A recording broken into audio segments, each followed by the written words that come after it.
Familie en vriende het al vroegdag by die Manyonga se huis in Mbekweni saamgedrom om sy ma Joyce Manyonga en haar gesin geluk te wens. Met sy reuse sprong van 8,37 meter het Manyonga 'n silwermedalje in verspring verower. Die Amerikaner Jeff Henderson het met 'n sprong van 8,38 meter die goue medalje ingepalm. I'm very proud. I'm very proud for my son. Regtig ek sê, I'm happy. Maar my hart is so seer eerste keer nie, maar ek groen nie nou altyd nou. Ek groen nooit nie. Maar ek bly nou. Ek is baie bly. Ek sê met die Here is baie goed. Maar die gesin word veral emosioneel as daar gepraat word oor die aanloop tot Luva se terugkeer na die sport. In 2012 het sy atletiekloopbaan byna tot 'n einde gekom nadat hy vir 18 maande weens die gebruik van die tikdwelm geskort is. In 2014 het hy dieper in die dwelmverslaafdheid beland nadat sy voormalige afrigter Mario Smit in 'n motorongeluk dood is. Gideon Sam, president van SASCOC, het ingegryp en in 2015 het Manyonga weer voltyds atletiek beoefen. I'm very proud of Luva.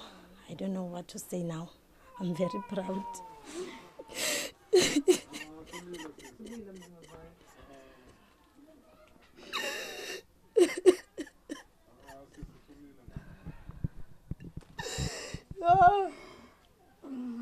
I still don't believe, but we didn't lose hope. Luvo is a strong person, The third thing, it was a mistake. I'm very proud of my brother. I'm very proud. Terwyl sy familie oorloop van emosies, is dit veral die gemeenskap van Mbekweni wat nie uitgepraat kan raak oor sy prestasie nie. Obviously, they're going to be inspired and they're going to look up to him a lot.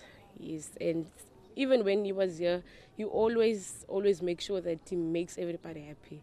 I'm proud and excited, and he did a great thing, and he showed us he can do.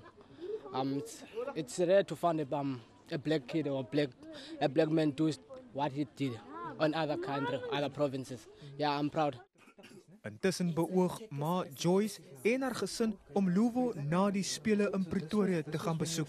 Percival Young, Eunice Mbekweni in die Parel. Yes.